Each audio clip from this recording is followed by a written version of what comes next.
Thank you, Colin. Happy New Year to everybody. It's good to be back in the swing of things. Hope everybody had a good break as well.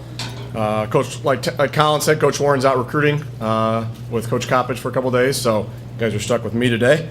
A little about our weekend. We played Evansville and Southern. First talk about Evansville. It was a good game for us.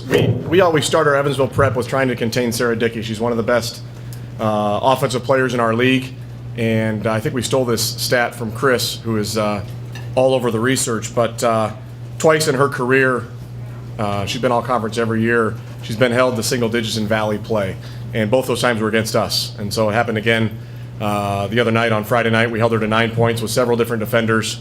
Tried to make her. She played 3 consecutive games of 40 minutes in each of the games. So we knew she was going to play a lot. We just ran different defenders at her, different looks at her. Our kids did a great job of understanding the game plan and making her have a long night. She made some tough shots, but we made her earn all of her points. We had great balance. We think we had 5 kids with 9 or more points on our end, which is our goal. And so it was a good game to go off to 1-0 start. Turned around on Sunday, on yesterday, and didn't play as well. Didn't quite get the depth of the scoring that we needed. Southern Illinois is a very good team. They just won at Drake, which is a real tough place to play. So to go 2-0 on that road trip says a lot about how good their team is. They're veteran. They're very well coached. They got tremendous players at the guard spots and at the center. Probably the most dominant low post player in our league, Diana Pierre, at 18 points and 18 rebounds. We just had a hard time containing her. She played 37 minutes. That tells a lot about her conditioning, and we had a hard time with her. We got great contributions on offense from Madison and from Amber, 28 and 15 respectively, but we didn't have anybody else that was able to get above 9 or 10 points. Those 8 other kids just didn't give us enough offense. We talked about all year our motto is strength in numbers, and we've got depth, and we just need a little more production off the bench and from a few starters offensively. Got to find a way to correct that. We'll do some different things this week in practice and look at a few different things, but we're not going to hit the panic button. It's a long season. Conference play is a grind. And everybody knows your strengths, everybody knows your weaknesses. And so we have to make sure that we understand that, put our kids in a good position to be successful as we go into a long road trip here, as we bus down to Wichita on Thursday.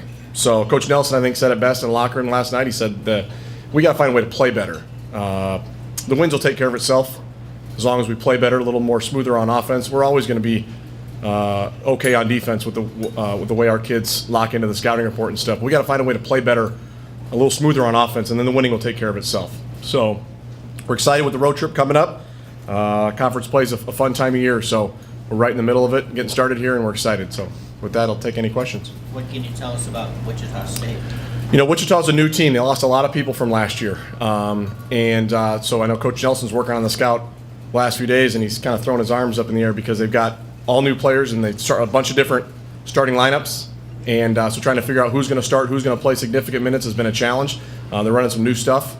So it's not maybe the same Wichita team as the past in terms of their personnel, and that can create a challenge for our kids as well. So they're athletic. They're very good on defense. They're able to switch some screens, do some different things disruptively on defense, and they're trying to find their niche on offense in terms of who's going to step up and replace some of those great scorers they had from the last few years. Looking at the improvements this team needs to make, how much might be X's and O's versus maybe more on the intangible side? That's a good question, Chris. It's probably a little bit of both. We just got to keep coaching our kids and keep filling them with confidence. They can. Some of these kids that maybe are struggling a little bit right now offensively have done it in the past, so we know it's not something they can't do. We just need to keep coaching them and put them in different positions offensively that maybe play into the X's and O's a little bit. But like I said, we're not going to hit the panic button. We know that these kids can score. Just having the confidence right from the opening tip to come on that this team needs you to score. And then once we do that, now it'll even help our defense because we can change defenses a little bit more.